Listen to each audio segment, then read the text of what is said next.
Hello and welcome. If this is your first time here, I'm Garth Allen. This is Racing News Now. We are joined today by the man of the year for the ARCA Menards Series East, the 2021 champion, Sammy Smith. How's it going today, man? It's going good. Thanks for having me on. So first off, just what's that feeling of now being a champion at this level? What's it like knowing that you're now the ARCA Menards Series East champion? Yeah, I think it obviously feels really good. I think all of our hard work throughout the year, all the hard work I put in outside the racetrack, I feel like it starts to pay off at these times. But I think just can't thank the whole team enough. Mark, Jamie, both 18 team that gets the car ready during the week, and then the team that shows up at the track to prepare it. So I think all those guys, Coy, Steve D'Souza, even my teammate Ty, all of them have helped me and felt like they've definitely improved my learning curve for the year just by all the information and feedback they have given me. Well, so speaking of Ty, how much help has he been this year? We know how dominant he's been on the main ARCA side of things. How much help has he been being a teammate, helping you out this season?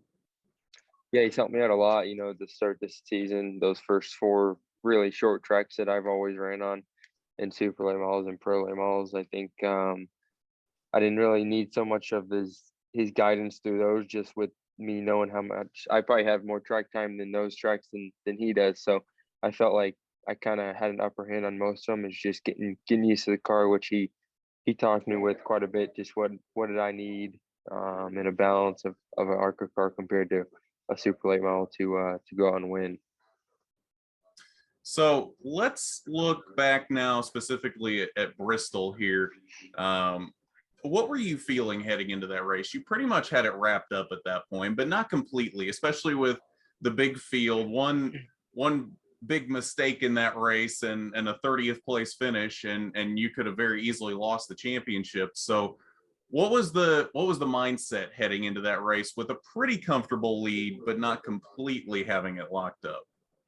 Yeah, first I think going in the race, I didn't treat it like any other race. Just had to be cautious. I felt like throughout the race, I probably wasn't 100% aggressive level that I would be on restarts and stuff. Just knowing Ty, I felt like had a better race car than me. I think we were a little bit too tight in one and two to be able to contend with him and pass him. So I felt like on the restarts, I tried my best just to hang with him coming off two and then just fall in line. I didn't feel like we had a winning race car. I felt like he was really good. I felt like we were close, but I felt like he was a little bit better. So I felt like definitely was being a little more.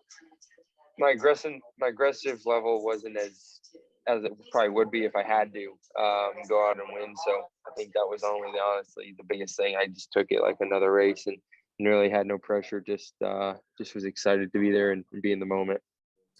So you mentioned the late models earlier, and you've had a pretty busy schedule with that this year, combined with the ARCA East schedule. How much has that busy late model schedule helped you out with the ARCA Menards Series East, which is typically mostly short tracks, and obviously late models are all short tracks? How much did that help you this year? Yeah, I think it helped me quite a bit going to those first four tracks, and then Milwaukee.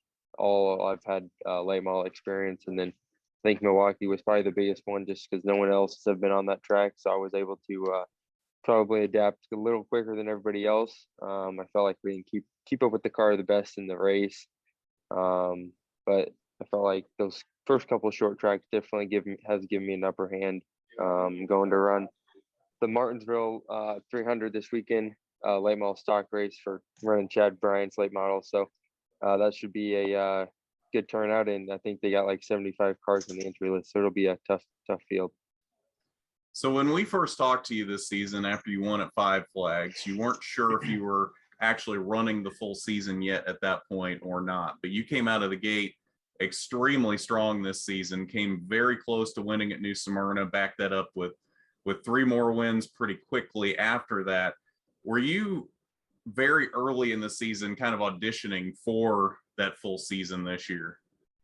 Yeah, I think so. I think we were pretty confident we were going to run the full season. It was just just a matter of if Gibbs had the right amount of personnel to do it. So they found that we were pretty confident going into the year that we were going to do all 8 races, but they found the personnel needed, and you know, glad I was able to run these last couple races. It was a little bit tougher just with Jamie, not really any of the guys not being working at Gibbs.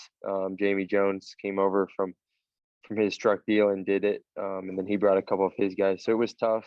I'd say probably not like working with Mark and his team, just because they've been together for multiple years and have that chemistry, and I think it was just a little bit tougher with them coming over and trying to tune on a car that they're not used to. I think that was a little bit different, but you know, we made the most of it, and just can't thank them all enough. So what would you say your highest point and your lowest point of this season was? I'd say probably the highs was probably the first 3 races, or the 3 races I was able to get a victory. New Smyrna was a tough one because I feel like we had that one locked up, and then they gave me that penalty later in the race, 8 laps later. But probably Iowa. I felt like Iowa was a home race, and we blew that tire, ran something over, and I felt like I could have locked the championship up after Milwaukee, but we had that 20th place finish or something that definitely hurt us. And I was really looking forward to that one, just with a lot of friends and family there. So out of those 3 wins this season, which one would you say sticks out in your mind the most as your favorite? Man, I like Pensacola was probably one of them. I felt like Southern National was probably the biggest one, just because we were not the best car. I didn't feel like until that last break, and we honestly struggled really bad. Like, not really bad, but I feel like Diaz was definitely better than us. And I felt like that last stop, the guys made good adjustments, and I drove my butt off that last 75 just to try to get to him. I think they fell off a little bit, but I'd say probably Southern National and Pensacola. Felt like Nashville was cool just because of the guitar, but I'd probably say Pensacola just because of how much I've raced there in the past. Okay. So any plans for next season that you can publicly reveal yet?